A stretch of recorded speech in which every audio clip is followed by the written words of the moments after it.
Hello everyone. If your day has been heavy, let this be the quiet after it ends. Set down the noise that followed you here. Take a slow breath in and let it fall away. Tonight, we'll travel gently, not to chase heroes or tragedies, but to listen for something smaller, the heartbeat of a world long gone, the soft rustle of history turning in its sleep. The light around you can dim now. There's no need to stay alert, no need to remember. You are safe here. All you have to do is listen and drift. Where are you listening from tonight? A quiet apartment, a city window, maybe a little room by the sea. Tell me in the comments so we'll know how far these quiet stories reach. And if this kind of history helps you rest, you can subscribe and return whenever the night feels too loud. Close your eyes. Breathe again slowly this time. The world fades to candlelight and echo. Somewhere beyond the dark, marble halls are waiting, and footsteps begin to sound across ancient stone. Let us follow them into Rome. Imagine a morning when the air itself seems to hesitate, the kind of stillness that comes before a storm, or just after a prayer. Rome was wrapped in that silence on the day a boy was crowned emperor. He was 16, an age meant for learning, for dreaming, for running barefoot through gardens, not for ruling an empire. His name was Nero, but before he wore the weight of history, before the poets and enemies gave him the shape we remember, he was simply a boy standing too small for the room he had just inherited. The story begins in October, 54 AD. The palace breathed in candlelight and incense. Curtains swayed in a faint wind that smelled of olive oil and rain. Down one corridor, muffled voices spoke of death. Down another, the scrape of sandals echoed on marble floors. Emperor Claudius had died, perhaps by nature, perhaps by design, and his empire, restless as the sea, was waiting to choose who would next command the tide. A door opened. The young Nero entered, led by guards whose armor gleamed like mirrors. Their faces betrayed nothing, no pity, no pride, just duty carved into calm. Before him stood the Praetorian Guard, the silent pillars of Rome's power. One voice rose and filled the chamber. Ave, Imperator. The words were a sentence and a promise all at once. Nero blinked beneath the weight of the moment. The crown, more wreath than jewel, pressed against his temples. It was not heavy in form, but in meaning. Every eye in the room anchored him to a destiny he had not chosen. The marble beneath his sandals felt colder than the air. Outside, the city was unaware, or perhaps unwilling to care. Vendors shouted, ovens smoked, children laughed beside fountains that glimmered like coins. The Tiber kept flowing, eternal, unmoved by the exchange of crowns. Rome, the living creature, simply breathed in and breathed out. Empires do not pause for grief or celebration, they continue, as if habit were a god. Inside, the boy became the empire's heart. He was told what to say, when to nod, when to lift his hand in greeting. He repeated words written for him, voice trembling slightly, as if afraid to wake the ghosts of emperors past. Even then, perhaps, he sensed that power does not begin with thunder but with silence, that the world's greatest weight is not carried on the shoulders, but behind the eyes where the crown rests unseen. History likes to remember Nero as a creature of excess, a madman in silk. But in that hour, he was only a boy learning to breathe inside a cage of gold. He had grown up among whispers and poison, within a family where trust was more fragile than glass. And now, in the echo of his mother's ambition, he stood alone, the perfect portrait of Rome's cruel symmetry. Youth, beauty, and danger intertwined. When he looked at the men saluting him, he saw reflections of everything he could never become. They were old, hardened by wars and politics. He He was soft, his fingers better suited to a lyre than a sword. He wanted to smile, to thank them, to seem worthy. But the act of ruling demands stillness, and stillness demands the killing of boyhood. Somewhere in the shadows, Agrippina, his mother, watched with the composure of someone who had waited her entire life for this moment. Her son on the throne, her revenge complete. Perhaps she felt pride, or perhaps only the cold satisfaction of survival. She had outlived exile, humiliation, and fear. Now she had created an emperor, shaped from her own will. But in doing so, she had also created a tragedy. For how does one remain human when even your mother looks at you and sees only a throne?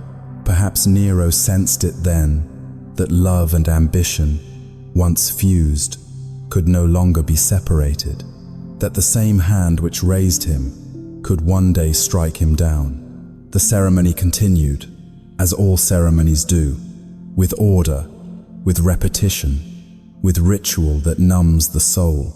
A priest murmured blessings. The Senate bowed in approval. Musicians plucked gentle notes that dissolved in the heavy air. Outside, rain began to fall softly, as if the sky itself needed to cleanse what had just been done. Later, in the quiet after the crowds dispersed, Nero stood before a mirror of polished bronze. The flicker of lamplight wavered across his reflection. He looked older already. There was no triumph in his expression, only the uncertain calm of someone realizing the world had changed without asking permission. Behind him, servants moved like ghosts. They adjusted his cloak, cleared the goblets, whispered new titles he must now answer to. He said nothing. The silence between them grew large enough to hold the whole empire. Perhaps he thought of his childhood, of the island where his mother had once been banished, of the small window through which he used to watch the sun rise over the sea. Those mornings had been lonely, but honest. Now even loneliness would belong to others. Even solitude would have witnesses. The torches along the hall crackled. The empire was at peace for a heartbeat, but it was the kind of peace that trembles before it breaks. Already, decisions were being made in other rooms. Already, the boy was becoming a symbol, a name to wield. The empire had given him power, but it had taken something greater in return, the right to be unknown. And yet, there was beauty in that first moment, the fragile beauty of a beginning unaware of its own ending. Every reign starts with belief, every tragedy with hope. As Nero stepped out onto the balcony and saw Rome stretched beneath him like an endless sea of rooftops and fires, he must have felt it, that awe, that strange mixture of fear and wonder. The city hummed beneath the clouds, alive and waiting. The world was his, and already slipping away. He raised a hand. The crowd below, countless and faceless, erupted in a chant that blurred into the rain. For an instant, he smiled small, uncertain, almost tender. Then the smile faded. Duty replaced it, the practiced expression of emperors. He turned, walking back into the corridors of marble, where history had no patience for hesitation. That night, as the palace slept, the boy who was now a god lay awake, listening to the distant thunder.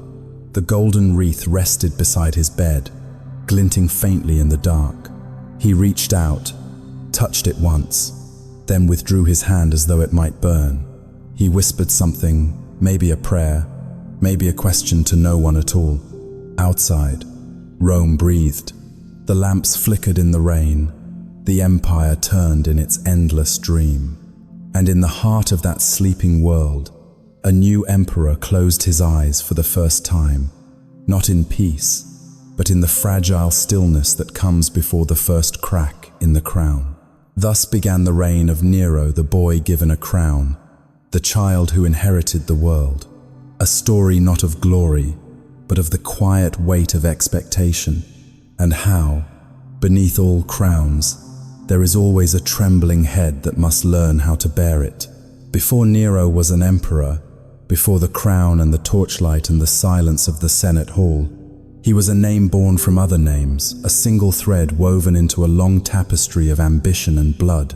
The Julio-Claudian line, Rome's first imperial family, was not made of saints or monsters, but of people who lived too close to power for too long. Every birth was a gamble, every dinner a negotiation, every gesture a calculation.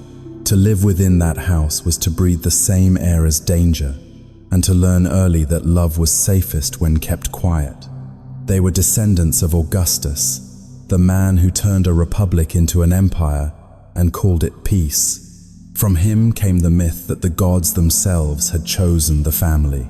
But if divinity ever touched their blood, it was a restless kind, the sort that corrodes from within. Nero's mother, Agrippina the Younger, had been born into this storm.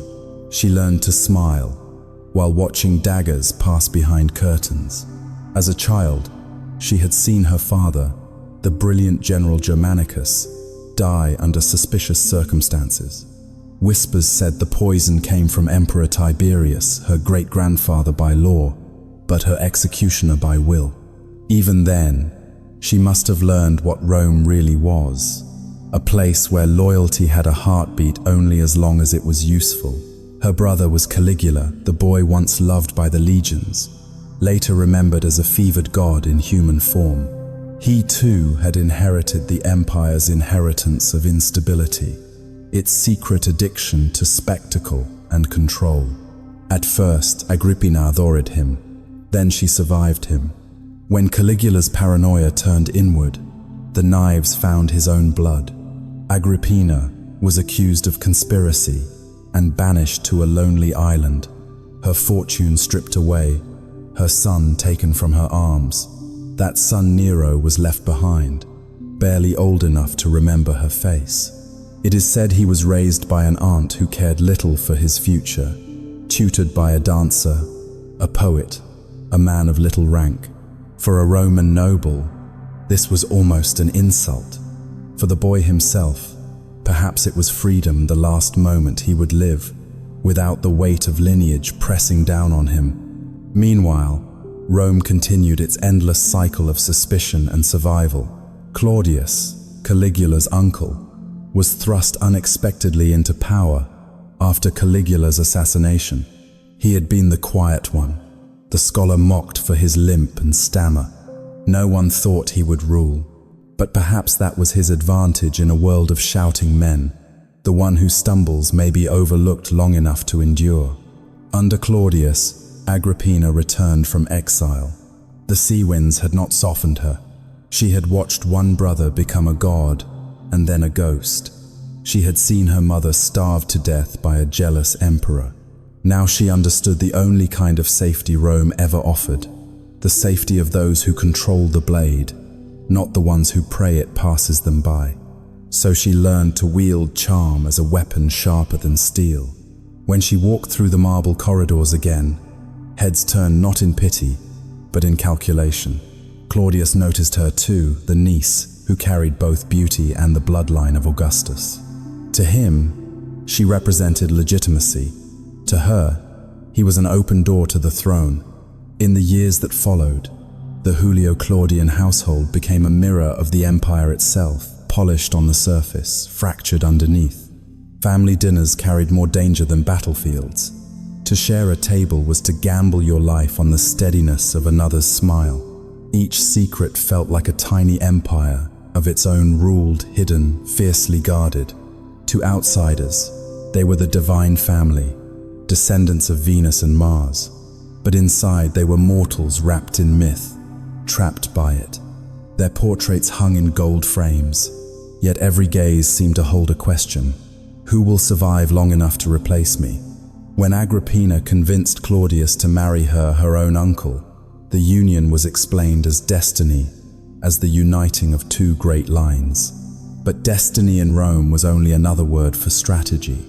The city nodded in acceptance, as it always did, accustomed to the scent of scandal. And beneath that nod, Rome whispered, another turning of the wheel. In the soft light of that empire, Survival looked like stillness. The most dangerous thing one could do was move too soon, speak too loud, love too openly. Power rewarded those who waited, who listened, who let others burn first. Agrippina mastered that art, and in her stillness, she grew invisible and indispensable all at once. Perhaps Nero inherited that from her, the quiet study of faces, the ability to say nothing and yet command attention. Perhaps it was in his blood, that calm before ruin. Each Julio Claudian seemed to carry a fragment of the same curse, to build what they feared, to destroy what they loved, and to call it duty. It's easy now to read their names like a list of tragedies. Augustus the builder, Tiberius the exile of joy, Caligula the mad star burning too bright, Claudius the scholar turned survivor, and Agrippina the mother who made herself a legend and her son a god, all of them caught in the same undertow, where history and blood shared the same pulse. By the time Nero was adopted by Claudius, the pattern had already been set. His childhood was no longer his own. Every lesson, every gesture, every meal carried the weight of a plan. Rome saw in him a new dawn. Agrippina saw in him a shield. Neither saw the boy himself. It is tempting to believe he might have lived differently, that a gentler world could have turned him toward art and mercy instead of paranoia. But the roots beneath him were old and tangled, feeding on centuries of fear. From such soil, even beauty learns cruelty. So when history remembers Nero, it also remembers the family that shaped him, a dynasty not born from divine grace, but from the long, echoing hunger of men and women who could not stop reaching for control. Their shadows stretched across generations, falling softly but endlessly. And in those shadows, Nero was waiting, a child of ghosts, about to inherit every silence his family had ever left behind. There are moments in history that feel less like events and more like silences, long, suspended pauses where lives are rewritten not by action, but by absence. Agrippina's exile was one of those moments. No thunder, no trial, no spectacle, just a quiet order, signed by her brother Caligula, delivered by a messenger who did not meet her eyes. In an empire that worshipped drama, her fall was almost gentle, too quiet to resist, too final to deny. The ship that carried her away left at dawn. She stood on the deck wrapped in a thin shawl, watching the city shrink to a pale outline. Somewhere within that maze of marble and smoke was her son, still small enough to hold, still soft with the innocence Rome considered a weakness. She would never see him again, not for years, and by the time she did, he would belong to the empire more than to her. The island where she lived was small, green, and cruelly beautiful. Waves struck the rocks like breath that refused to stop.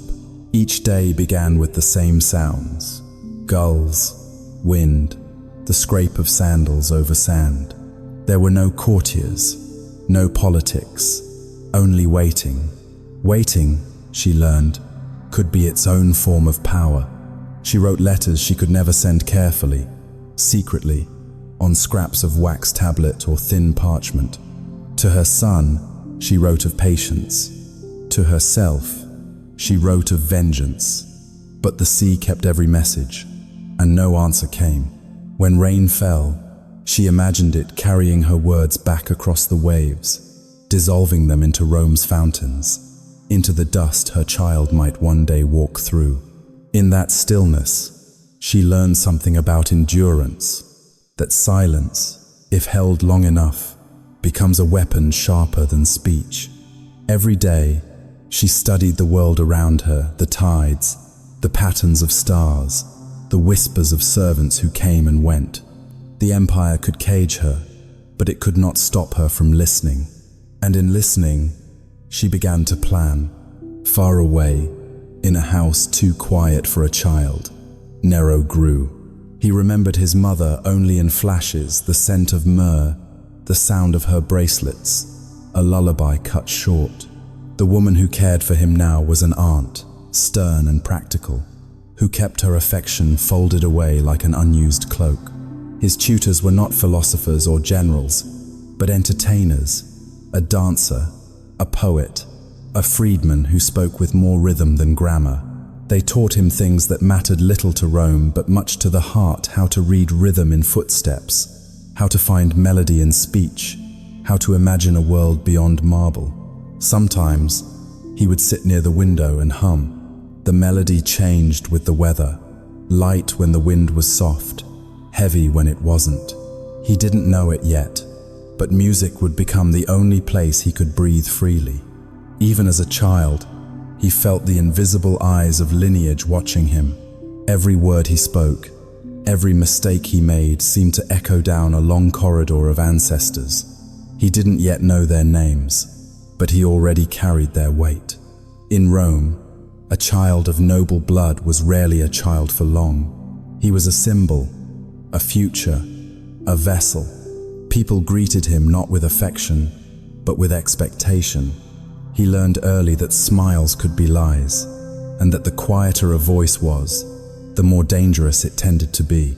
There must have been nights when he wondered about her, his mother, where she was, what she dreamed, whether she still remembered his face. In those moments, maybe he whispered her name into the dark. Maybe he imagined her voice answering back, soft as the sea. But no answer came, only silence, steady and complete, the same silence that had carried her away. Years passed this way, two lives held apart, bound by patience. Agrippina waited, gathering her strength like threads spun in secret. Nero waited, without knowing what for, shaped slowly by the emptiness around him. Both learned the same lesson in different ways, that survival in Rome was not about winning, but about enduring. On the island, the seasons blurred. When rain fell, she stood outside and let it soak her hair, pretending it was a baptism of beginning. When the sea grew calm, she felt uneasy, as though peace itself were suspicious. She spoke less and less to the few servants left. Her thoughts became companions, cold, familiar, and increasingly sharp. Some nights, she dreamed of her son as she had last seen him, a boy with amber eyes, his hands still small enough to fit inside hers. In her dreams, he called her mother again. In the morning, she would wake with the taste of salt on her lips and tell herself it was only the sea. Back in the city, Claudius ruled after Caligula's fall. The tides of power had shifted again, and with them came the faint echo of her name whispered in Senate halls. Rome had forgotten her, but not entirely. Even absence can become a kind of presence when people start to fear it. When word finally reached Agrippina that her exile was lifted, she didn't smile. She only closed her eyes and listened to the sea, to the wind, to the memory of footsteps that would soon approach. She knew that returning would not mean freedom. Rome did not forgive. It only rearranged its grudges. But she was ready. Years of quiet had hardened her patience into strategy. The girl who had left as a victim would return as something else entirely. A woman who had learned to move as the empire moved, slowly, invisibly, with purpose. And Nero, still half boy, half promise, would be her beginning again. She would shape him, guide him, crown him, and through him, reclaim the empire that had once cast her aside. She did not yet know that in doing so, she would one day create her own destroyer. For now, there was only the sea between them, vast, indifferent, eternal, a mother in exile, a son in waiting, two lives breathing the same silence, waiting for history to knock again. When the world turns suddenly, it does not roar, it exhales. The year was 41 AD, and Rome exhaled. Caligula, the god who called himself divine, had fallen beneath the knives of his own guards. The marble corridors that once trembled with his laughter now echoed with nothing at all, and in that hollow quiet, a new name was spoken: Claudius. He had been the quiet uncle, the one overlooked at banquets, mocked for his limp, his stammer, his bookish ways. In a family built on spectacle, he had survived by being unremarkable, and now, in the Empire's strangest mercy, that unremarkableness had become a crown. The Praetorian Guard found him trembling behind a curtain, historians say not hiding from ambition, but from danger.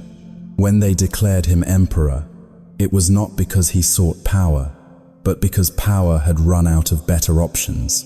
Rome, weary of madness, wanted something still, something that would not break its breath. For Agrippina, still on her island, the wind carried word slowly. The messenger who brought it did not speak her name, yet she knew. Caligula was gone, the tide was turning again, and in that change, she felt something she had not dared feel in years' possibility. Exile had not softened her, it had distilled her. Each year of silence had sharpened her into purpose. Now, as she watched the sea glitter under the low sun, she understood what she needed: to return, to reclaim, to rebuild, not out of vengeance anymore, but from something steadier, the wish to never again be at someone's mercy.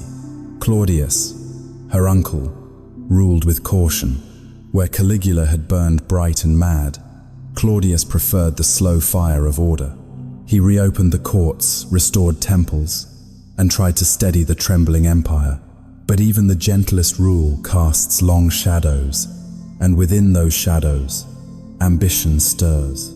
One by one, those once banished found their way back into Rome's good graces. The city had learned how to forgive, or at least how to forget when convenient. And so Agrippina's name began to circulate again, first in whispers, then in greetings, and finally in summons. Claudius recalled her to Rome. She returned quietly, without triumph, without spectacle. Even her arrival was careful, almost tender, a ghost, slipping back into her own home. Rome had changed. The same streets she once crossed as a noblewoman now hummed with new rhythms. Merchants from the east, poets, ex-slaves, senators murmuring about reforms. But Agrippina noticed what remained the same: the gaze of men measuring her worth, the conversations that stopped when she entered a room. She moved through them like smoke, polite, composed, unreadable.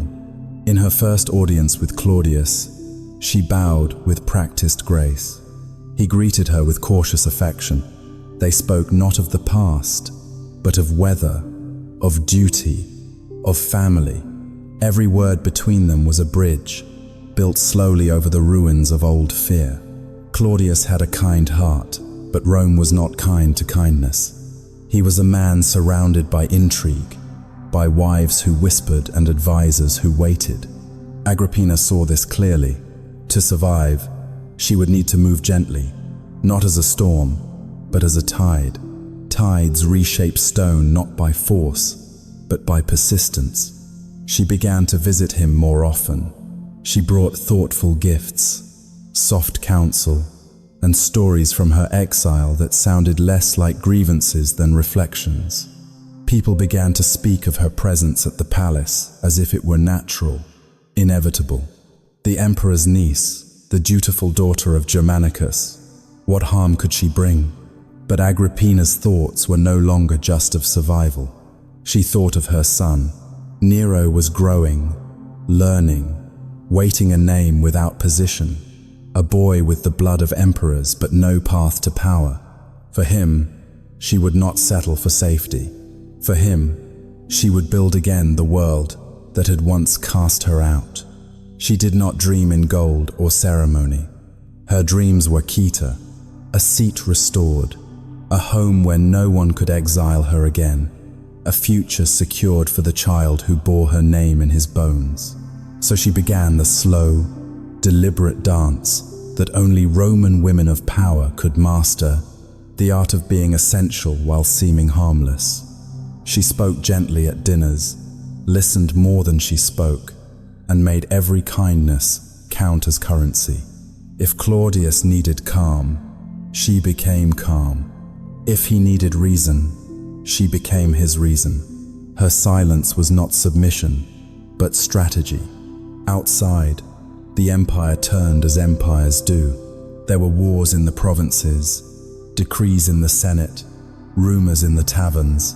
But inside the palace, time seemed to move differently. Slow, candlelit, measured in gestures and glances, not in proclamations. It was there, in that stillness, that Agrippina learned how to rebuild her life, brick by brick, smile by smile.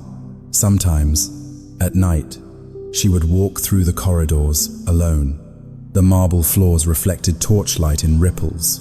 Like water, she would pause by a window, look toward the city lights, and think of her son. Was he asleep? Was he safe? Did he still remember her face? In those quiet hours, she allowed herself to feel what ambition never admits: longing. The longing to be more than a name in the shadows. The longing to hold her child again. But she knew that such softness could not be shown. Power and tenderness could never live in the same room for long. By the time Rome began to whisper of her influence, the emperor's clever niece, the returning star, she was ready. Every rumor was part of her plan. Every raised eyebrow, a step forward. And somewhere beyond those palace walls, Nero's future was already taking shape, a quiet promise forming in the dark, waiting to be called into light. Mother and son, both tempered by exile, both learning that patience was stronger than pride. For now, Agrippina smiled, small and knowing, as the empire slept. The wheel was turning once more, and this time she intended to stay at its center. In Rome, power was never taken in a rush. It was woven thread by thread, gesture by gesture, until it looked like fate itself. Agrippina understood this better than most. By the time she returned to the palace, her silence had become silk, her patience a blade hidden beneath it. The city whispered about her reunion with Claudius. Some called it scandal, others called it destiny.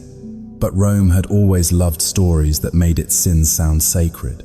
And so, when the emperor married his niece, the empire told itself it was witnessing the healing of a family rather than the birth of another bargain. The ceremony was quiet, more political than romantic. There were no grand proclamations, no thunder of celebration, just the low murmur of approval from men who understood what the union meant. The Julio-Claudian line, fractured and blood-stained, was now sewn back together with a single vow. Rome sighed in relief. It preferred the illusion of harmony to the truth of ambition. Agrippina played her part perfectly.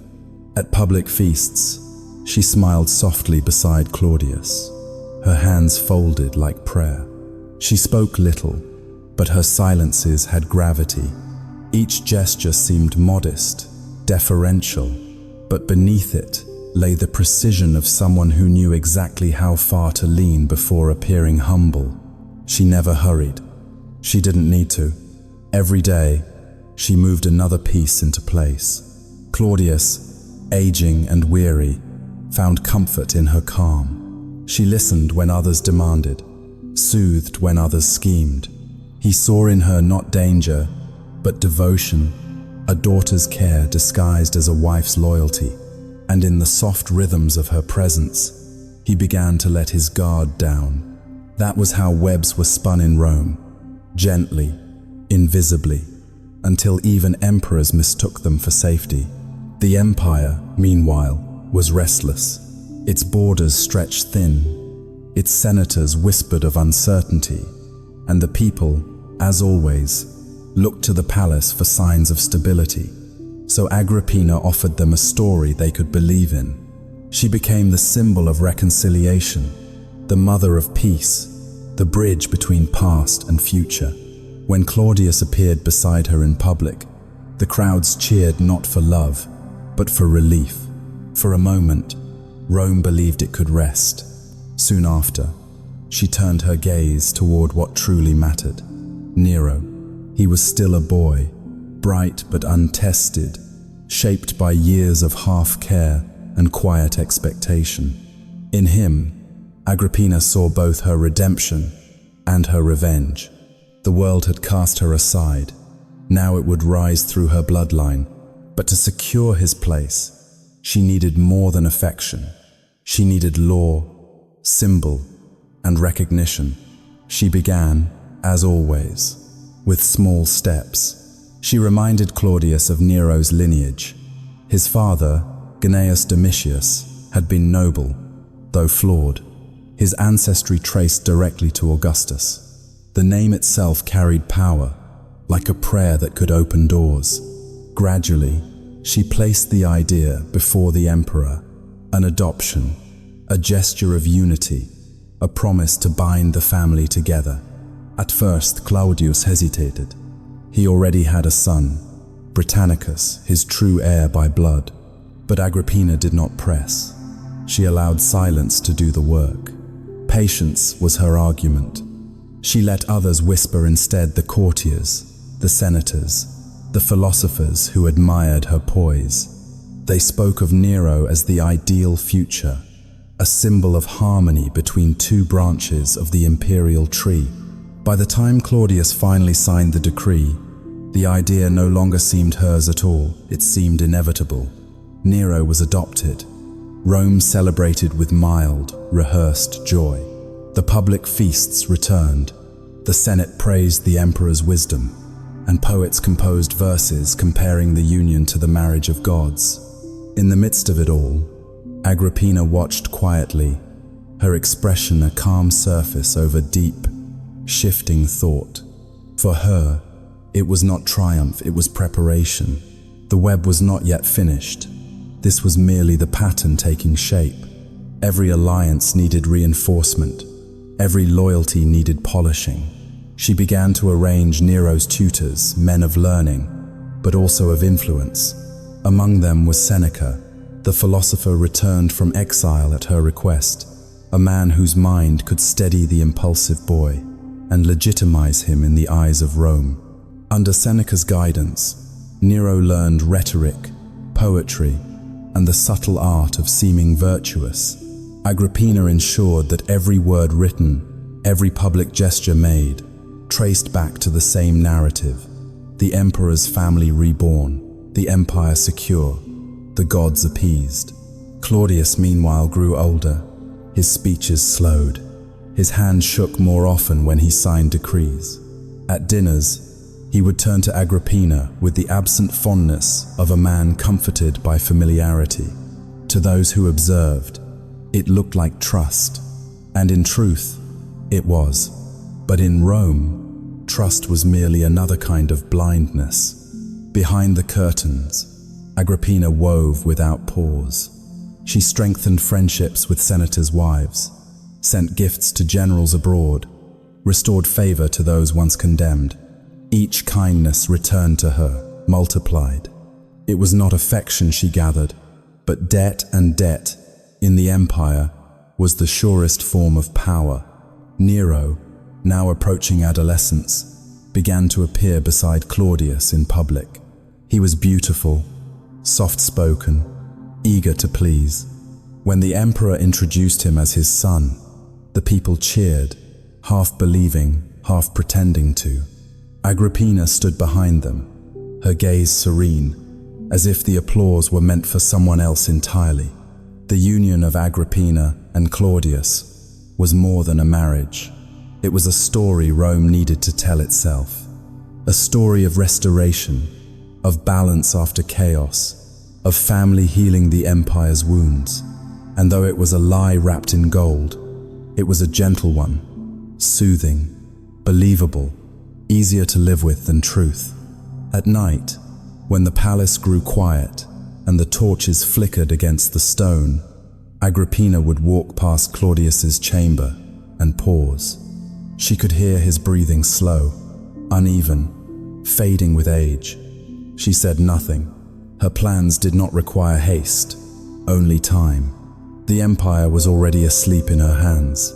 It simply didn't know it yet. And in another room, Nero studied by lamplight, the ink staining his fingers.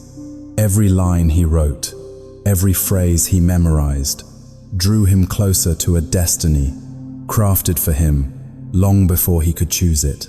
History would call it fate. Agrippina would call it design. The web was woven, quietly, elegantly, without a single strand out of place. And at its center, unseen but steady, waited the spider. There is a kind of quiet that exists only in palaces, a quiet made not of peace, but of listening. Every wall hears, every servant remembers, every glance can mean the difference between tomorrow and exile. Nero was learning this silence well. By the time he reached 17, he had grown tall and graceful, his voice soft and carefully measured. Rome saw in him what it always wished to see in youth: beauty mistaken for goodness, calm mistaken for wisdom.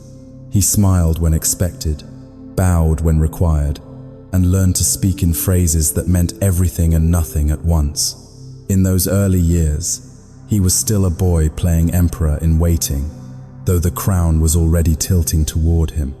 It was Agrippina who arranged his marriage to Claudia Octavia, the daughter of Claudius, and the late Empress Messalina. The match was not born of affection, it was an equation. Two bloodlines, joined for strength, not sentiment. The empire needed unity, and the palace needed a promise. Agrippina's smile during the ceremony was almost imperceptible, not triumph, not joy, but completion. Another thread secured in the tapestry she had been weaving since her return. Octavia was gentle, quiet, almost invisible. She carried the melancholy of one who had seen too much, too young. Her mother's scandal and death had taught her that beauty was dangerous and obedience was safer than truth. When she looked at Nero, she did not see a husband. She saw another chapter in the long story of duty. In the candlelight of their wedding night, they spoke little. Nero thanked her politely, as if rehearsing a line written for him. She nodded, her hands folded neatly in her lap. Two children, dressed as rulers, pretending to understand what marriage meant in a place where love was an inconvenience. Britannicus, Claudius's son and true heir, lingered on the edges of every gathering, like an unfinished sentence. He was younger than Nero, still untested, still uncorrupted by the rituals of rule. But his very existence was a shadow over Agrippina's plan, a reminder that legitimacy was fragile and that blood alone could not secure power. The palace, in its polished way, began to divide itself. Some whispered for Britannicus, others for Nero. In the marble corridors, the air grew heavy with the politeness of people choosing sides in silence. At dinners, the glances between mother and son, between Claudius and Agrippina, held a weight that words no longer carried. Nero learned to notice things without reacting. He listened more than he spoke. He began to understand that in Rome, truth was rarely said aloud, it was hidden between pauses, exchanged in the movement of eyes. And so, he practiced stillness. He learned to smile at men who wished him gone, to thank women who feared him, to walk through rooms where the air itself felt watched. Seneca, his tutor, saw the change. He tried to keep the boy's mind anchored through poetry, philosophy, the idea that reason could be a compass amid chaos. But even wisdom is fragile when surrounded by power. Nero's lessons became less about virtue and more about survival.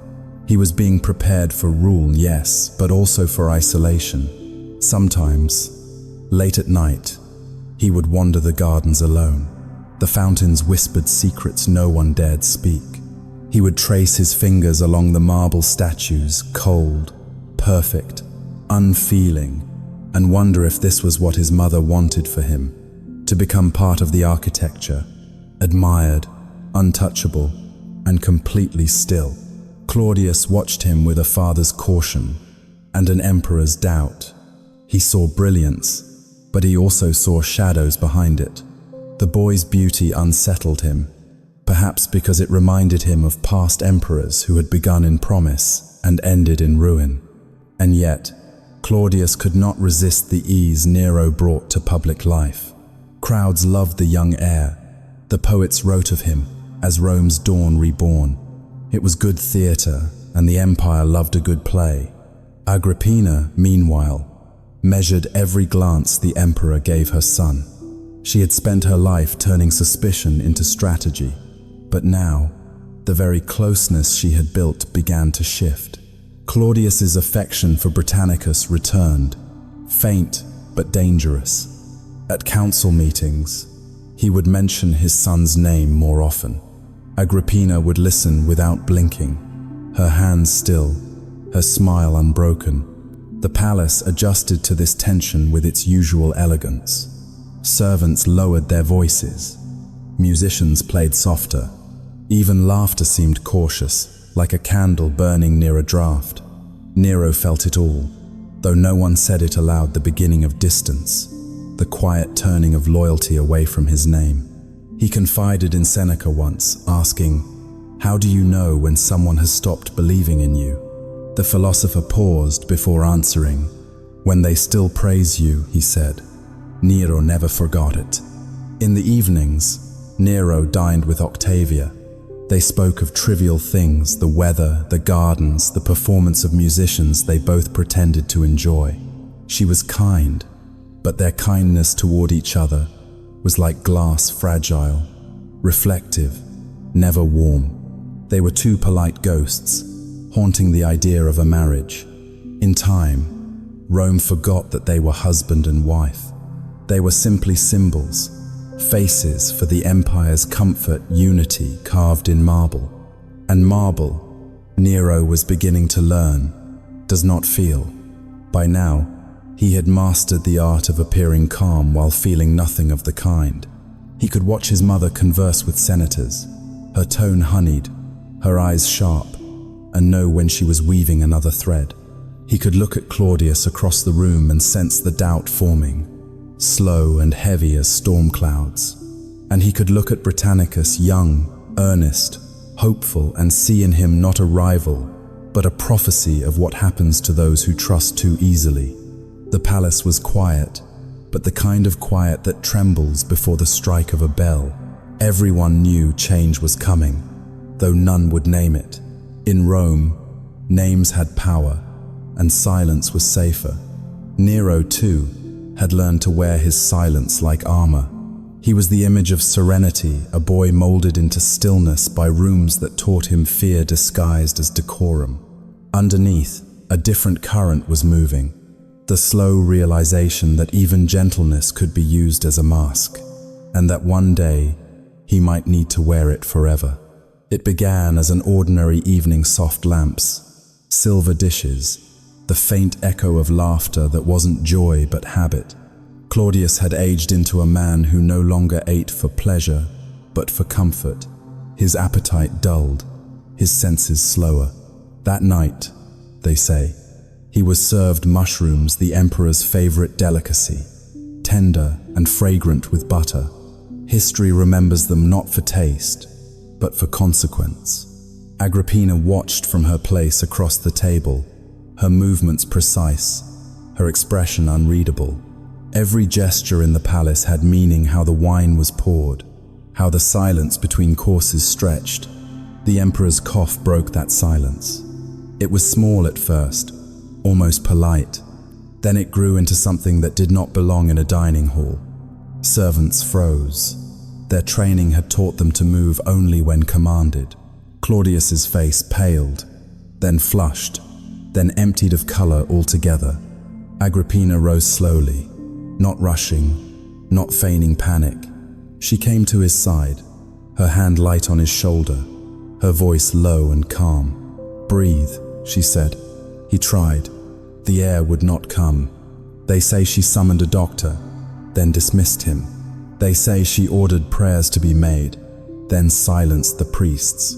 They say she stood beside him until the struggle ended, until his breath left the room like smoke fading from a candle.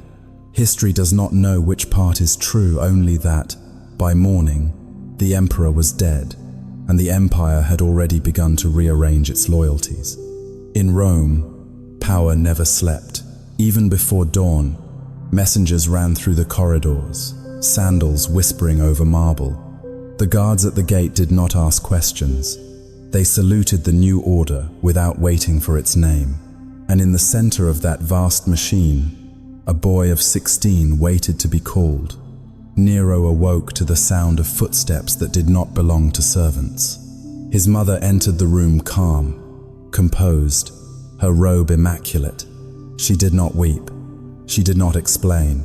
She simply said, "It is time." Outside, the air was cold enough to bite. The sun had not yet risen, and the city still slept under its thin shroud of mist. From the palace terrace, the Tiber shimmered faintly, like a mirror that could not decide what to reflect. Somewhere below, the horns began to sound 3 short notes, then 1 long. The signal. When Nero stepped into the audience chamber, every sound changed. The scrape of sandals, the rustle of armor, even the faint hum of the torches all softened into a single rhythm, the rhythm of attention. Dozens of eyes turned toward him. He could feel their weight before he saw their faces. The Praetorian prefect stepped forward, saluted, and declared the words that would seal the moment.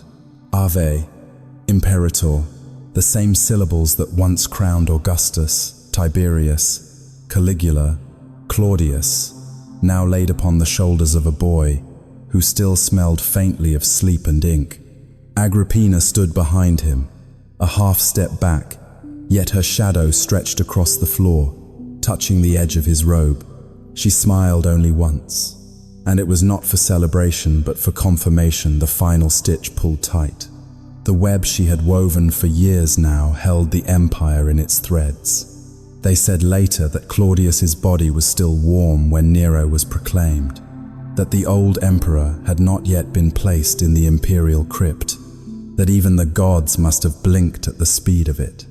But Rome admired efficiency more than grief. The city had buried enough rulers to know how to mourn and move in the same breath. By mid-morning, the streets filled with murmurs. Claudius has joined the gods. Nero reigns in his stead. The Senate, obedient as ever, confirmed it with words dressed in ceremony. And the people, those who had long ceased to care who ruled them, looked up from their stalls and simply nodded. Life in the empire did not pause for sorrow. It turned, as it always had, toward the next sunrise. Within the palace, the air was different. The walls seemed to breathe slower. The torches burned lower. The guards stood more rigidly than before. Even silence changed its sound heavier now, like a curtain drawn across something sacred and strange. The corridors that had belonged to Claudius now echoed with Nero's lighter steps. Each footfall seemed uncertain, as if he too could feel the shift beneath his feet. Seneca came to him quietly, offering counsel, offering calm.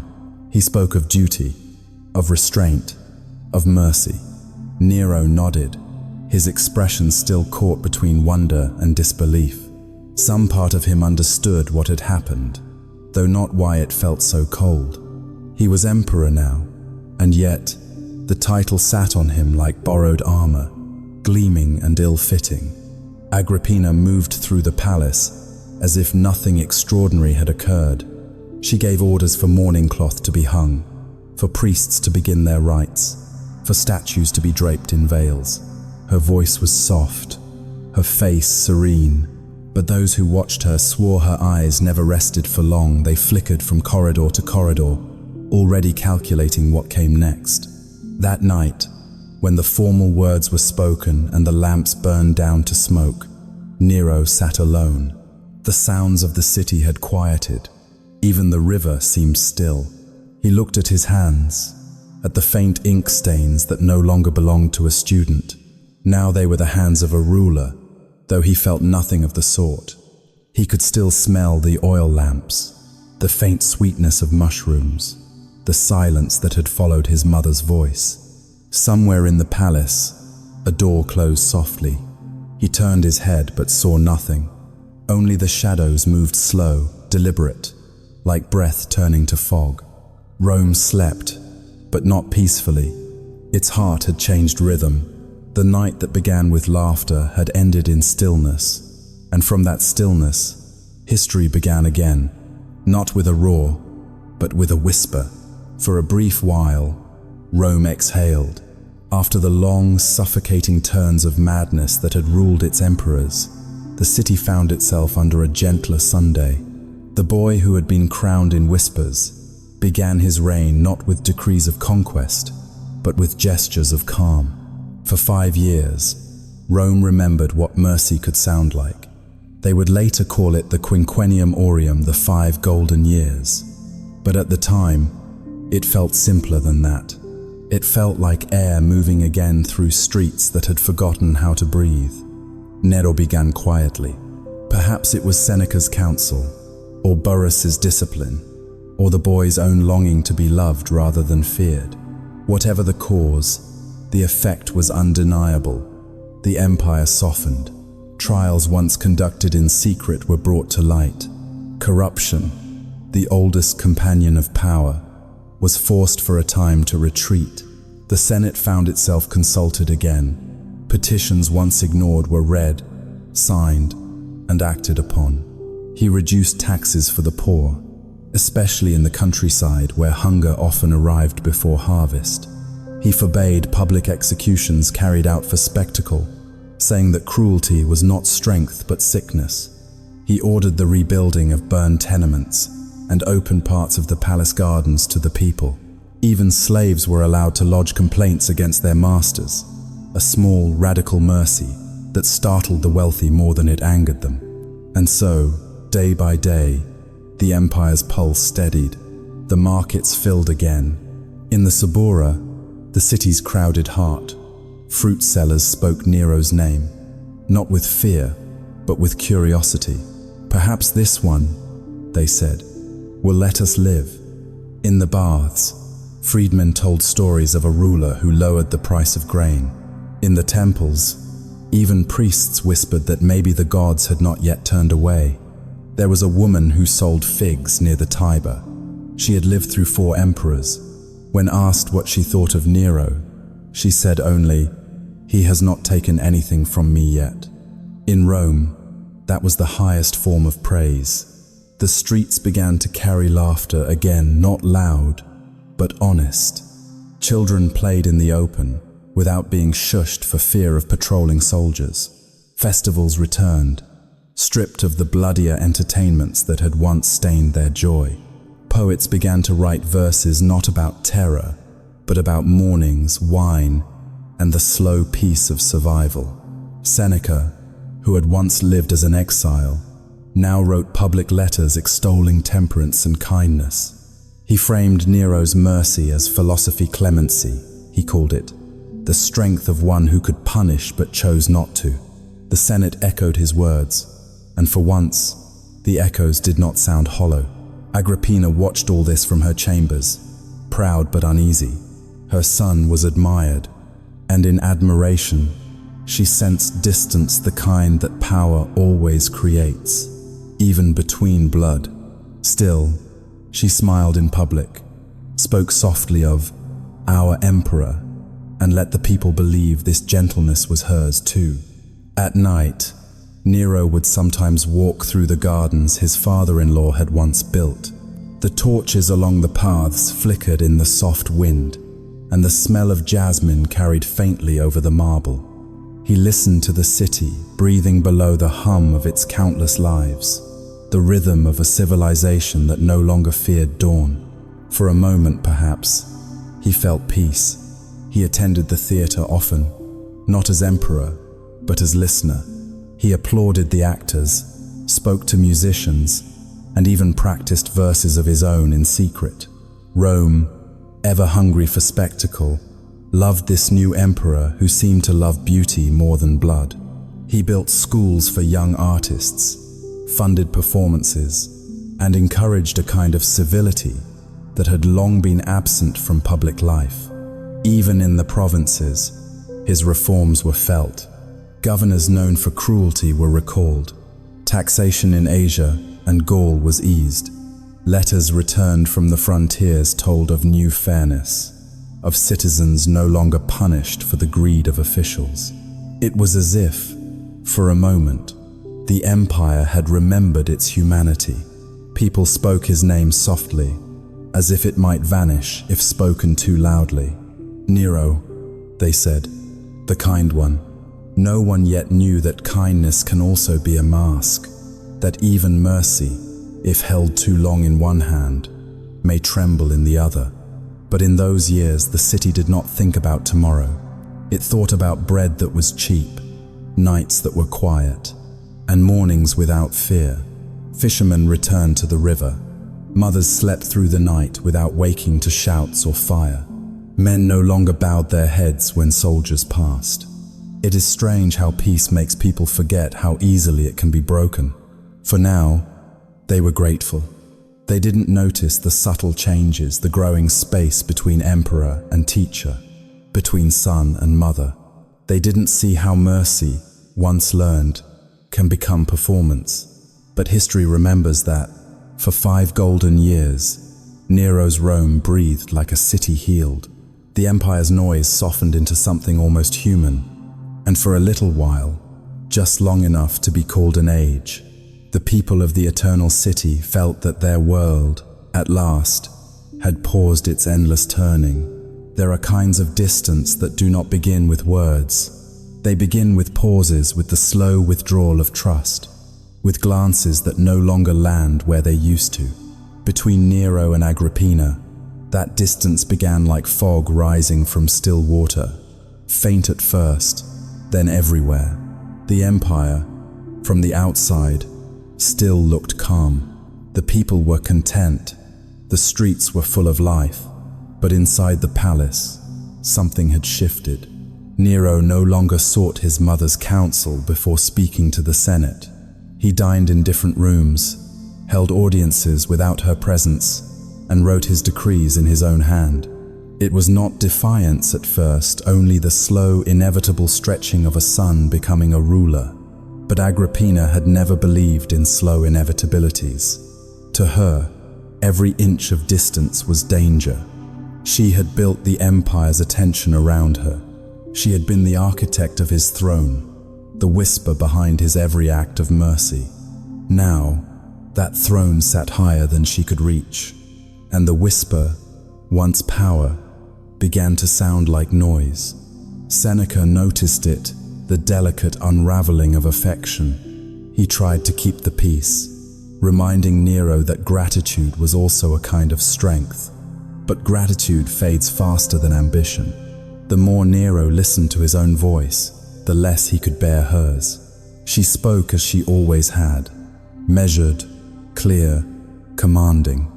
But every word she offered now struck him not as guidance, but as control. He began to see her everywhere, in the senators who praised him too carefully, in the servants who hesitated before answering, in the eyes of his wife Octavia, quiet and resigned. Her presence had become a shadow across his days, falling softly, but completely, dimming even the light of his small joys. And then came Britannicus. The boy had grown, still fragile, still uncertain, but no longer invisible. In him, Nero saw a reflection he did not want to recognize: youth without fear, blood without debt. Rome still murmured his name sometimes, gently, as if remembering another possible heir. Agrippina, perhaps, remembered too. Perhaps she thought of insurance, of balance, of safety. Or perhaps she merely underestimated how easily suspicion grows in the dark. At a dinner in winter, Britannicus collapsed before the meal was done. His cup had been poured, his prayer half-spoken. The sound he made was small, a gasp, a shudder, then silence. Guests froze, unsure whether to help or to pretend. The torches along the walls burned steadily, their light too steady, too calm. Nero did not rise. He only watched. Someone said later that his face was unreadable, not cruel, not sorrowful, only still. A few words were spoken, orders given, and the servants removed the body. The meal continued, though no one ate. In the days that followed, Rome whispered again. Some said the boy had fallen ill. Some said the gods had decided the matter. But everyone knew that when the emperor did not weep, no one else should.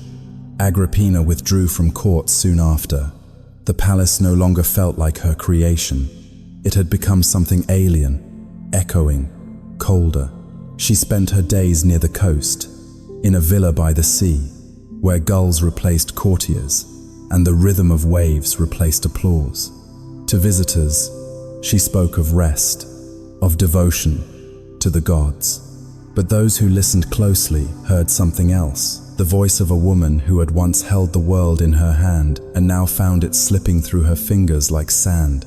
From the shore, she could still see the ships carrying imperial messengers. Each sail that appeared on the horizon made her heart still for a moment. Every arrival might be a summons, or something worse, yet none came for months. That, she knew, was its own kind of message. Nero, in Rome, moved carefully now.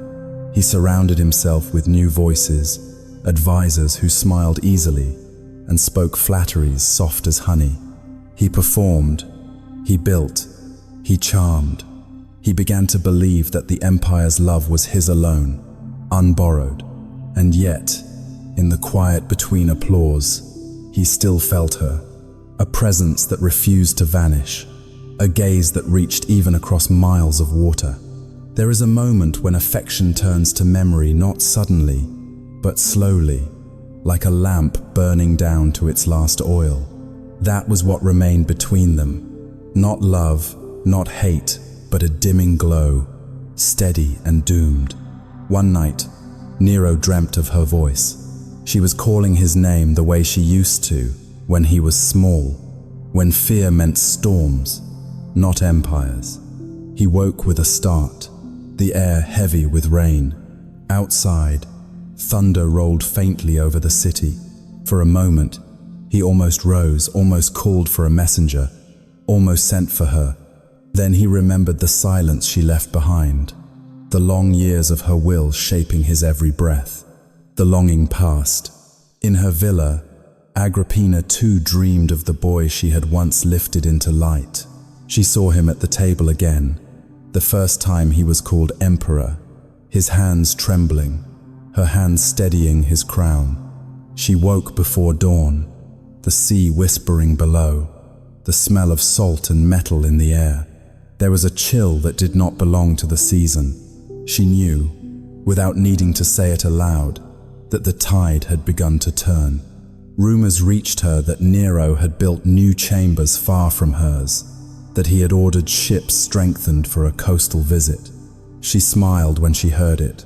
Perhaps she understood what others refused to name. Perhaps she had known all along that the child she had raised to rule would one day learn to rule alone. When her servants asked if she feared him, she said quietly, "He is still my son." Then, after a pause, "But I know what Rome does to its sons." In the final evenings, she sat by the window, watching the horizon fade. The sea was calm, too calm. The light of the lamps behind her flickered against the glass. Two flames trembling side by side, hers and his, far apart but bound by the same wind. Outside, the waves kept their rhythm, patient and precise, as if marking time until something inevitable arrived.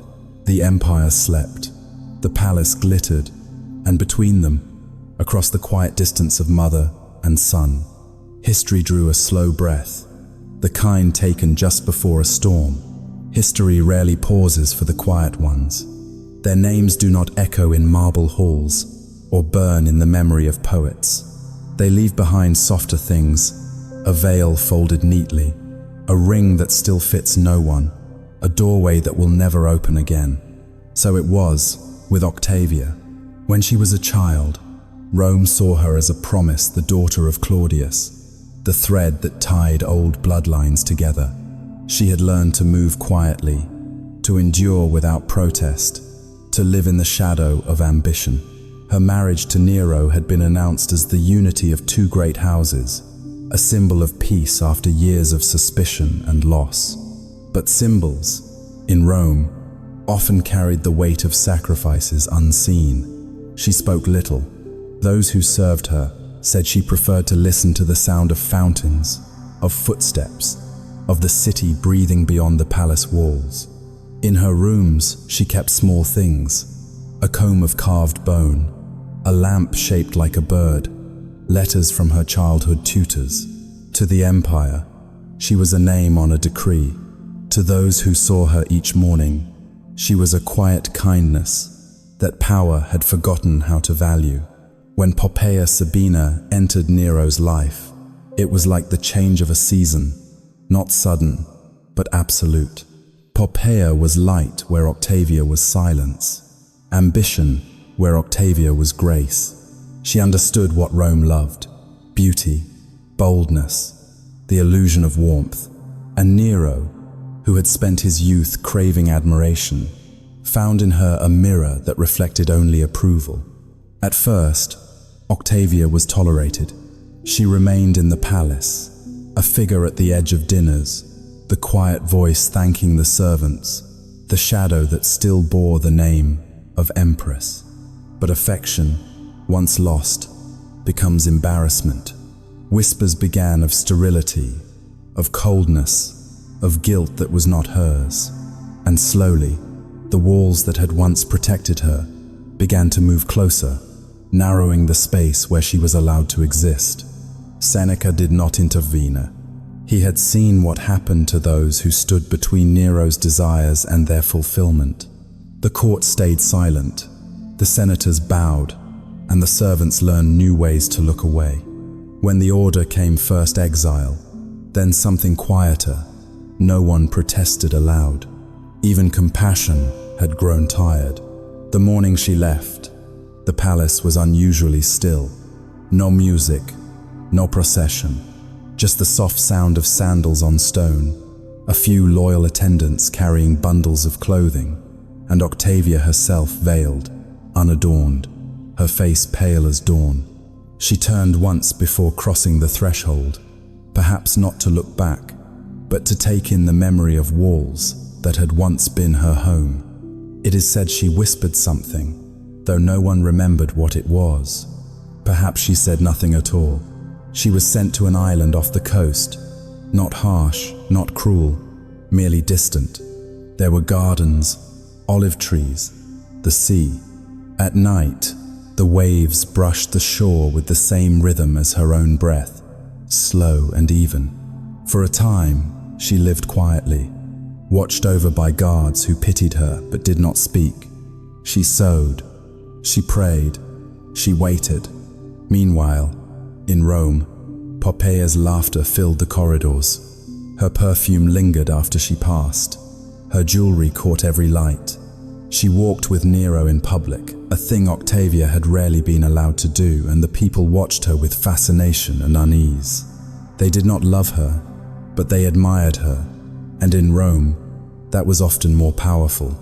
But even admiration could not bury memory.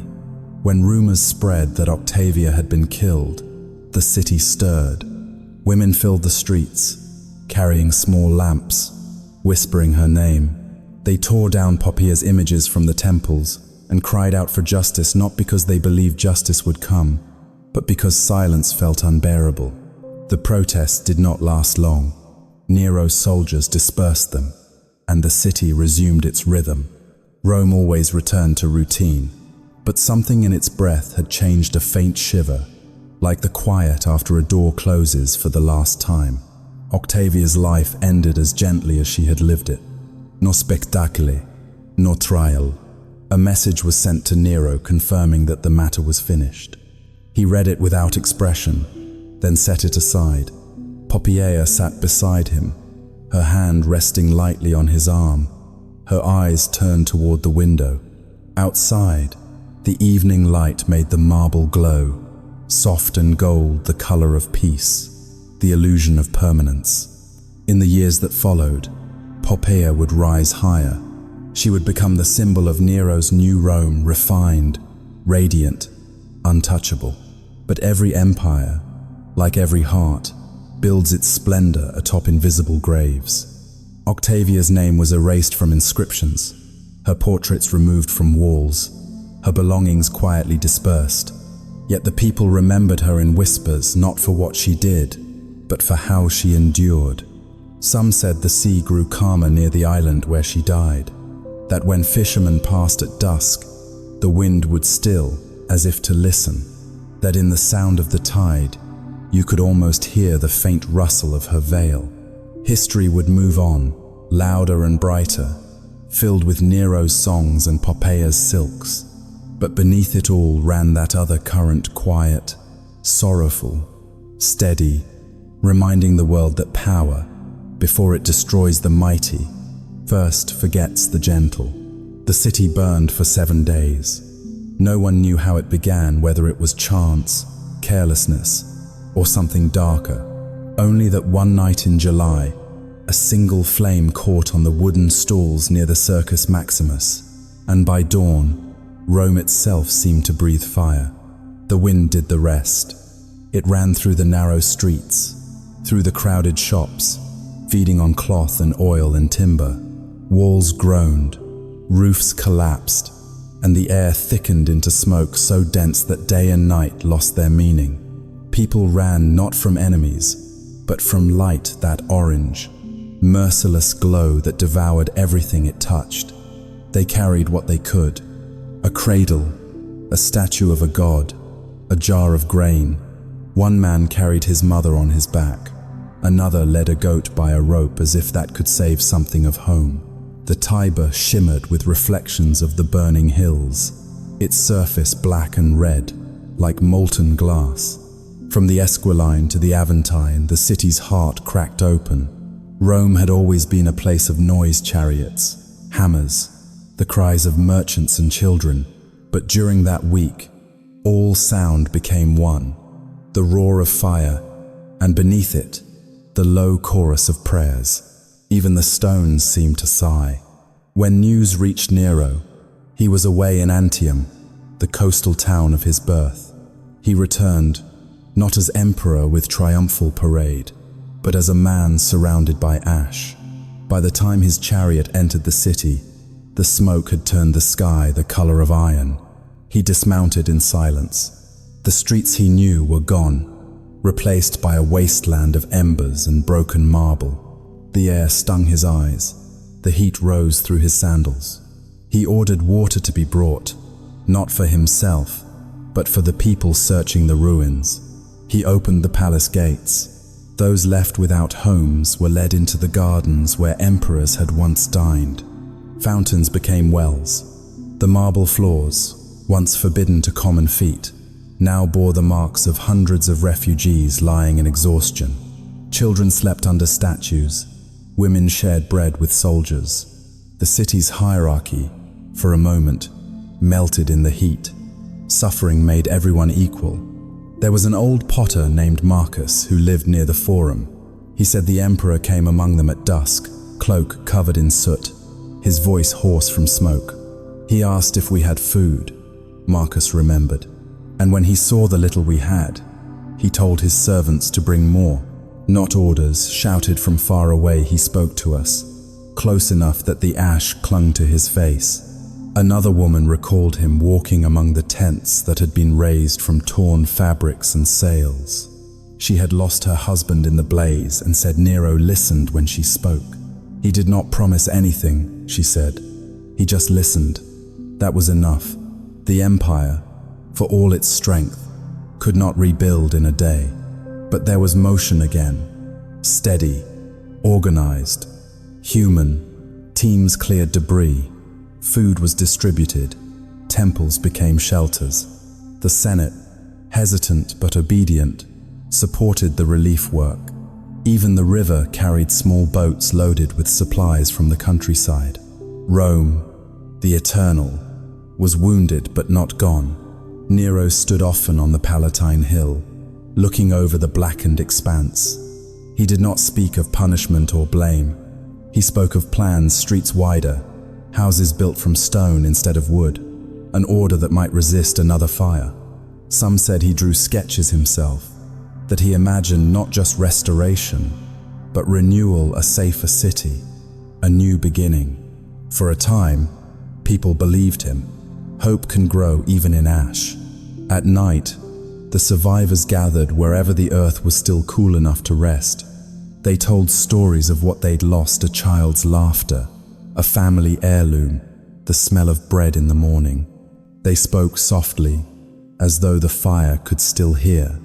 In the distance, the smoldering ruins flickered like dying stars.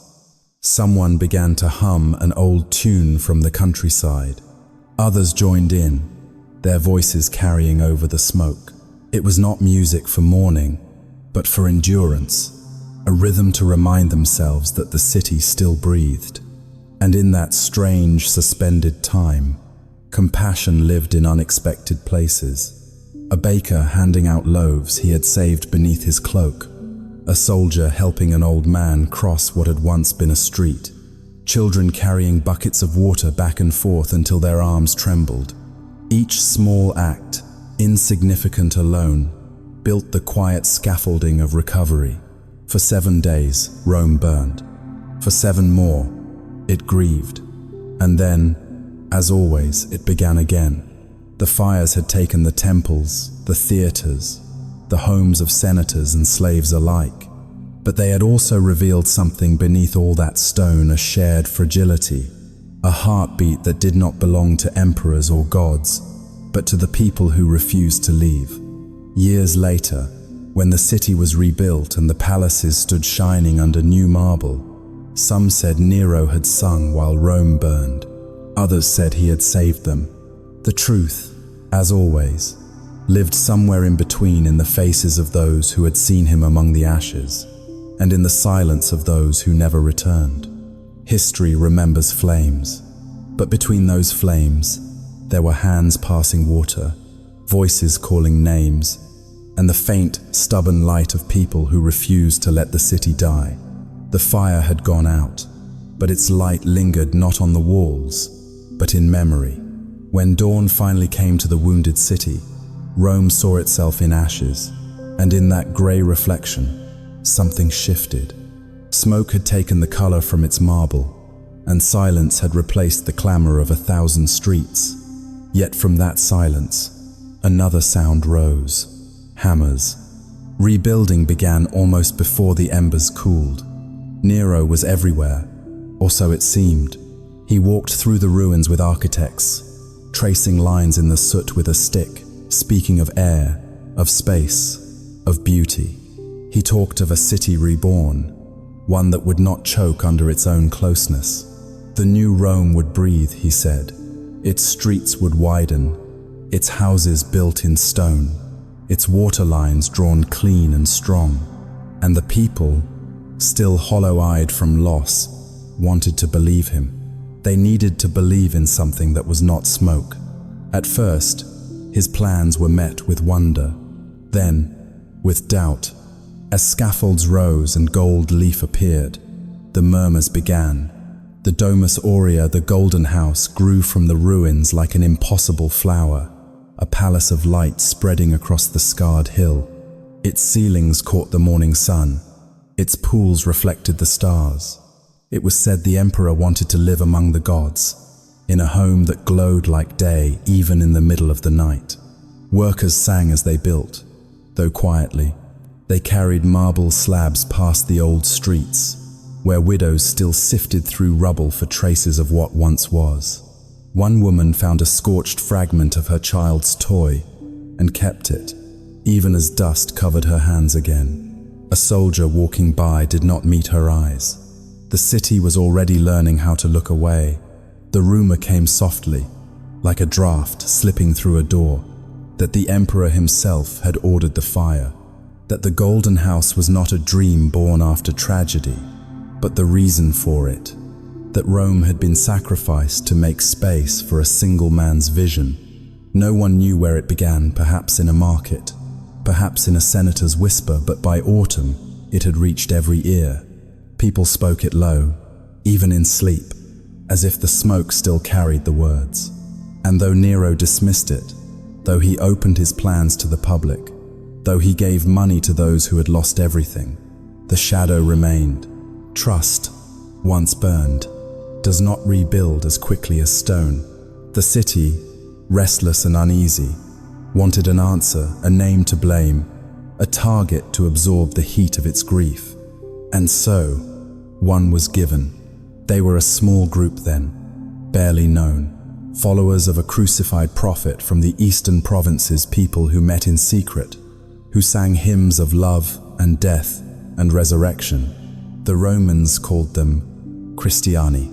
They were foreign, strange, and poor, and in an empire that loved order, they were an easy silence to break. The decree was brief, the accusations uncertain, but once named, they could not escape. Dozens were arrested, questioned, displayed. The city that had once shared its bread with strangers now shared its suspicion. Neighbors pointed at neighbors, markets emptied, fear moved faster than mercy. Nero did not watch the punishments himself, or if he did, history could not decide. Some said he saw and looked away. Others said he believed, for a moment, that the people needed this theater to heal. But cruelty, once lit, does not stay in the hands that strike first. It spreads like fire. In the evenings, the flames rose again, this time not from homes, but from torches. Bodies bound to posts, their oil-lit flesh casting light on the emperor's gardens. Guests walked among them in uneasy quiet, pretending not to smell the truth. The air trembled with music, and beneath it, with screams. No decree could drown that sound, though Rome tried. Far from the spectacle, the poor huddled in their rebuilt rooms and listened. They told their children that those burning were criminals, that justice required it. They whispered what they had been told, and perhaps what they needed to believe to sleep. The city, like a child after a nightmare, closed its eyes and pretended it was morning. Days passed. The rumor cooled. The ashes settled into dust that no longer rose when stepped on. The Golden House neared completion, its walls inlaid with glass, its halls scented with cedar. When Nero walked through it for the first time, the servants said he stood still for a long while, watching the light play across the floor. Then softly, he said, "At last, I live as a man should." Outside, the people said nothing. The streets were clean, the temples rebuilt, the markets reopened. But under the sweep of daily life, the city carried something heavier than ruin, a quiet guilt, too vast to name. No one spoke of those who had died in the gardens. No one mentioned the faces that had vanished from doorways, the empty seats in the amphitheater, the prayers cut short. Rome had survived again, and survival, in its way, demanded forgetfulness. When the sun set, the new city gleamed its marble white, its roofs red as dawn. To an unknowing eye, it looked peaceful. But every polished stone had been laid upon silence, and silence, like gold, shines brightest under torchlight. There are rulers who wish to be obeyed, and there are those who wish to be adored. Nero, somewhere between them, wished simply to be heard. He had inherited armies, marble, and divine titles, but none of these filled the silence inside him. The empire could kneel before him, yet it could not listen the way an audience does when a single note trembles through the air. That was the love he longed for, not loyalty, not fear, but attention, pure, unbroken, human. It began quietly, a lyre in his hands, an echo in the halls of the palace. He played for himself at first, hesitant, shy before the servants who pretended not to watch. Then, as confidence bloomed, he began to invite others, senators, poets, courtiers. They would gather at dusk, lamps flickering, wine poured, and Nero would sing. His voice was not perfect, but it was earnest, filled with the unguarded tone of a man who, for a moment, forgot he was emperor. Those evenings grew into performances. The palace became a theater, its walls hung with drapery to soften the acoustics.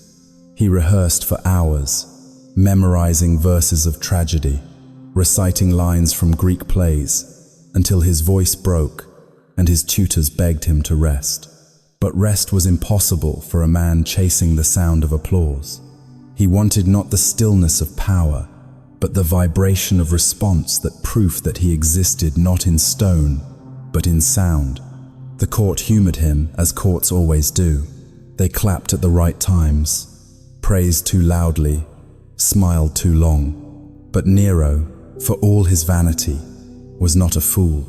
He could hear the difference between applause that rose from fear and applause that rose from love, and so he sought the latter elsewhere. In 66 AD, he left for Greece, the land where art was born, where crowns were given not for conquest but for beauty. He came as a pilgrim, a performer, a man who wanted to earn what had always been handed to him. Where emperors before him had marched in armor, Nero arrived with instruments and actors, dressed not in purple but in flowing robes of linen. The Greeks received him with ceremony and careful joy. To them, he was both curiosity and benefactor, a god who wished to sing among mortals. He stood on stages in Corinth, Delphi, and Olympia, beneath columns older than his ancestors. The air smelled of olive and dust. The crowds shimmered like the sea. When he sang, the wind caught his notes and scattered them among the mountains. They crowned him again and again, not with laurel for victory, but with wreaths for performance. Every time, he bowed deeply, eyes glistening, as if each cheer washed away a layer of his past. He did not hear mockery, or if he did, he forgave it instantly. For the first time, he felt adored without command. A merchant from Corinth would later write, "The emperor sang until his voice trembled, and when he finished, he wept like a man who had been freed." Those who traveled with him remembered the strange beauty of those nights. The torches, the scent of pine smoke, the silver gleam of instruments against the dark. They spoke of a ruler who looked less like a tyrant and more like a dreamer, a man whose heart beat not to the march of legions, but to the rhythm of song. Yet even beauty, in Rome, was political. Every crown he received, every ovation given, had been prepared in advance. Governors ordered citizens to cheer, temples to open, gifts to be offered. It was sincere only in the eyes of the few who wanted to believe it so. But Nero believed he needed to. Perhaps that was his gentlest flaw, the hunger to be loved by ears, not laws. Back in Rome, stories of his performances traveled faster than ships. The Senate winced, the elites whispered, the philosophers sighed. They could not understand a ruler who preferred the theater to the throne. To them, it was disgrace. To him, it was the first honest act of his reign. He built concert halls, invited poets, ordered contests of music and verse. The empire, for a time, hummed with art. Even the slaves could hear fragments of his songs drifting from the palace windows at night. He spoke of harmony, of the beauty that could heal a broken world. But art, like love, cannot save a man from himself. In the glow of admiration, Nero began to drift. He confused praise with peace and applause with affection. Every ovation fed the emptiness it tried to fill. And when the crowds dispersed, when the torches died and the night pressed in, he was once again the boy before the mirror, crown too heavy, eyes too tired. Those who saw him alone said his voice changed. He sang not for the room, but for memory, for someone who could no longer hear him, perhaps for his mother, perhaps for himself, before all the noise began. When he finally left Greece, his ship sailed heavy with trophies and gifts, each a symbol of the world's approval, each a glittering answer to the question he could never stop asking. Am I loved?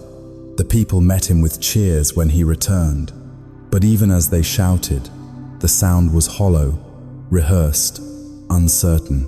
Nero smiled, lifted his hands in gratitude, and the laurel slipped slightly from his hair. He did not notice. The applause swelled again, bright as sunlight, and for one fragile instant, he closed his eyes, pretending it was real. There comes a time in every empire when silence grows heavier than words. By the spring of 65 AD, that silence had settled over Rome like dust.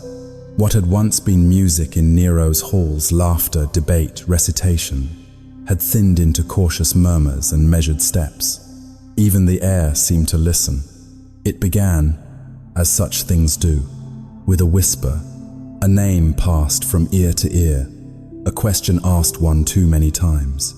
The Senate called it the Pisonian conspiracy, a network of nobles, soldiers, poets, and philosophers who, weary of their emperor's excess, had begun to dream of change.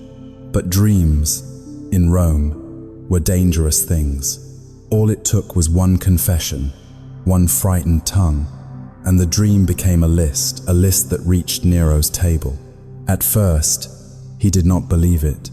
He paced the corridors, parchment in hand, his face pale in the torchlight. He asked again and again, "Seneca, my Seneca?" For years, that old philosopher had been his tutor, his guide, the calm voice in the storm of youth. Seneca had written of mercy, of balance, of restraint, and Nero had once listened.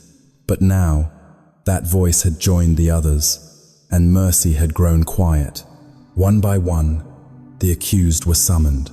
The emperor's messengers came not with chains, but with choices: death by their own hand, or death made public. It was a strange courtesy, the empire's way of letting dignity breathe a few last breaths before it drowned. Seneca received his letter in the evening. He was at his villa, surrounded by scrolls and the faint scent of pine smoke. When the courier left, he read the words slowly, then folded them with care. He did not cry out. He only asked for his wife and a bowl of warm water. It was said that as he opened his veins, he spoke softly, not of betrayal, but of peace. Even the setting sun, he said, yields its light without complaint. Nero, when told, said nothing. He turned away from the messenger and stared at the floor. No one knew what he thought. Perhaps he regretted.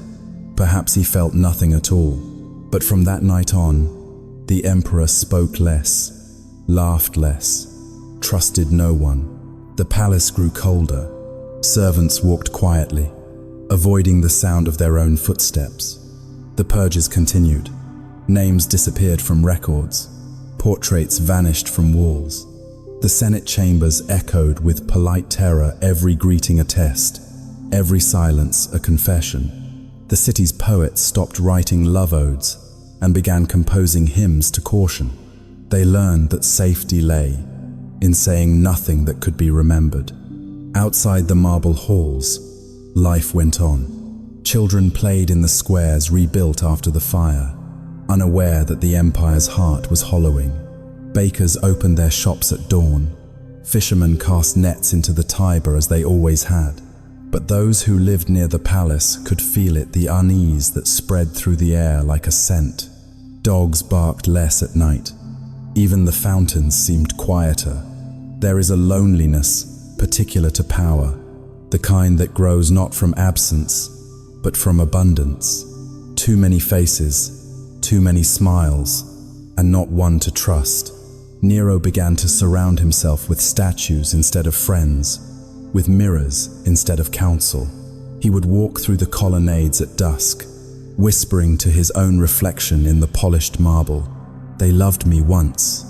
In private moments, he still reached for his lyre, but the songs had changed. They no longer celebrated beauty or grace. They trembled with longing and fatigue. The notes wandered, lost, unsure where to rest. Sometimes he sang to no one, his voice thin and distant, echoing down corridors where once his mother's footsteps had sounded. Letters went unanswered. Old companions vanished. The names that had filled his youth, Burrus, Seneca, Octavia, were all gone, folded into the quiet ledger of memory. Those who remained smiled with devotion by day and hid their fear by night. Nero could see it in their eyes, and it chilled him. Every bow felt rehearsed, every cheer hollow. He began to write more often, small notes to himself, fragments of thought, a phrase about art, a memory of the sea, a question no one dared answer. What remains of a man when all others have left?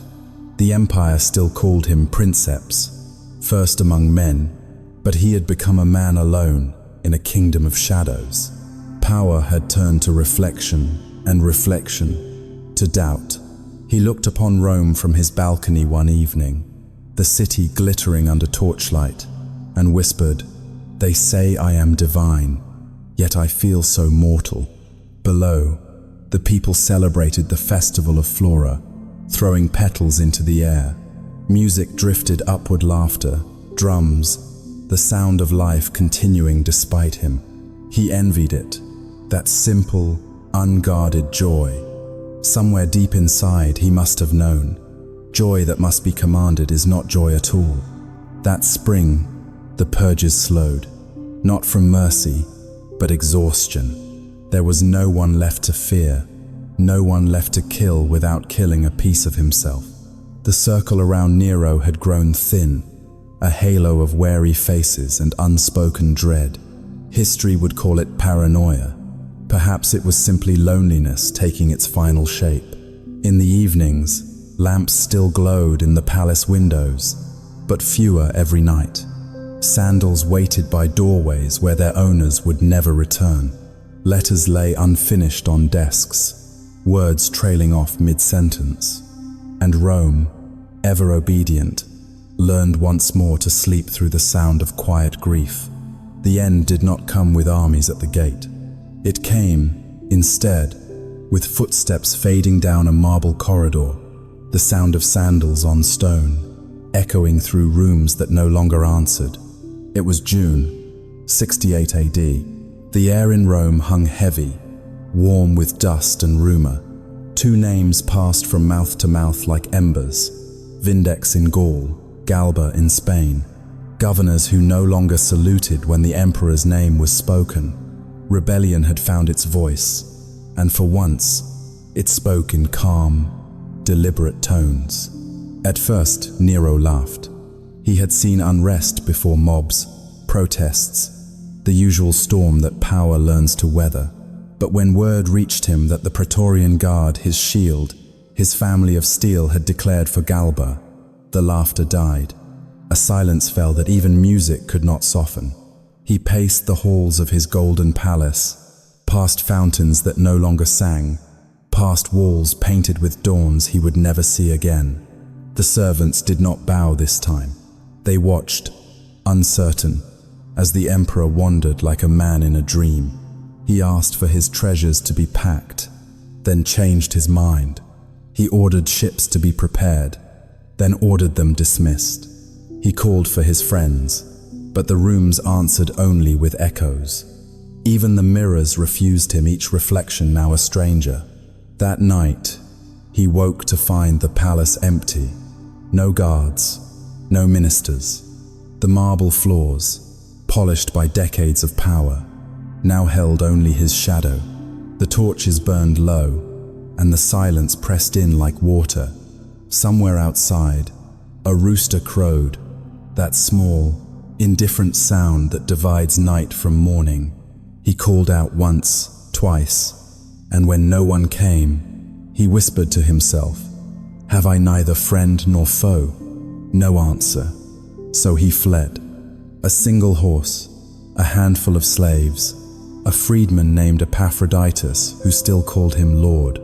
They rode through the outskirts of Rome, under a moon half hidden by cloud. The city that had once trembled at his voice now slept through his passing. They reached a small villa 4 miles from the heart of the empire. There, in a garden overgrown with weeds, Nero paused. The air smelled of wet earth and the faint sweetness of decay. He looked back toward the city and saw only the faint glow of torches in the distance. It was strange, he thought, how quickly an empire could shrink to the size of a single heartbeat. By dawn, the Senate had declared him an enemy of the state. Soldiers were sent to find him not to guard, but to end. Epaphroditus brought the news. Nero's face, once so practiced in expression, was unreadable now, smooth, calm, emptied of its theater. "They will come soon," his companion said. Nero nodded. He touched the handle of the dagger in his lap, the same one he had kept since youth, a gift from a soldier who once swore eternal loyalty. He smiled faintly at the thought. Even steel forgets its oaths in time. He hesitated. Life, for all its cruelty, clings stubbornly to itself. But there are moments when even breath feels borrowed. And so, when the sound of hooves reached the gate, Nero whispered one last line, half prayer, half performance. "What an artist dies in me." He pressed the blade against his throat, and in a single motion, the empire's noise fell silent. Epaphroditus helped him, or so they said. When the soldiers arrived, they found the emperor slumped, his tunic stained, his eyes open as if watching something no one else could see. He was 30 years old. For a long moment, no one spoke. Then one soldier, perhaps the youngest among them, stepped forward, knelt, and closed Nero's eyes.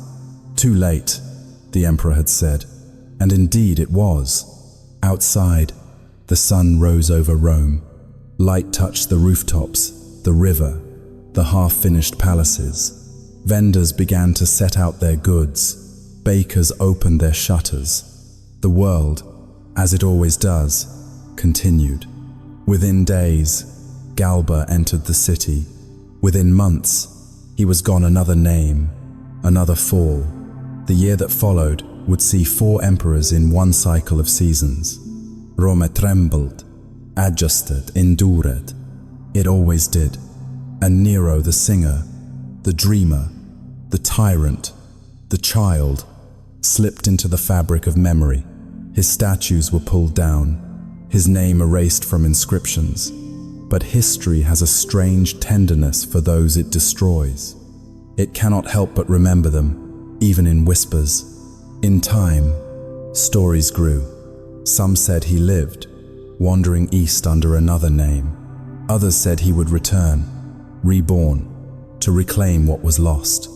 But perhaps the truth is simpler, that the man who once wanted the whole world to hear him found, in the end, a deeper silence. When night falls over Rome, the wind still moves through the ruins of his palace, a faint, hollow sound, like distant applause. And if one listens closely, one might almost hear him, not as emperor or monster, but as a voice carried away by time, finally free of its own echo. Because that is what all stories become, in the end. Not condemnation, not praise, just a quiet turning of the wheel. The empire breathes, forgets, remembers. Stone replace fire, peace replace noise, and the past, once feared, becomes soft enough to sleep beside. And now, the story quiets. The names, the empires, the fires all fade into the hush of time. What remains is only breath and the soft turning of the world beneath it. You don't need to remember the dates or the faces, just the feeling that even the loudest lives become gentle in the end. Let that thought rest with you tonight. If your eyes are heavy, let them close. The music will stay for a while, carrying you softly through what's left of the night. You are safe. The story is over. Now, only calm remains. Good night.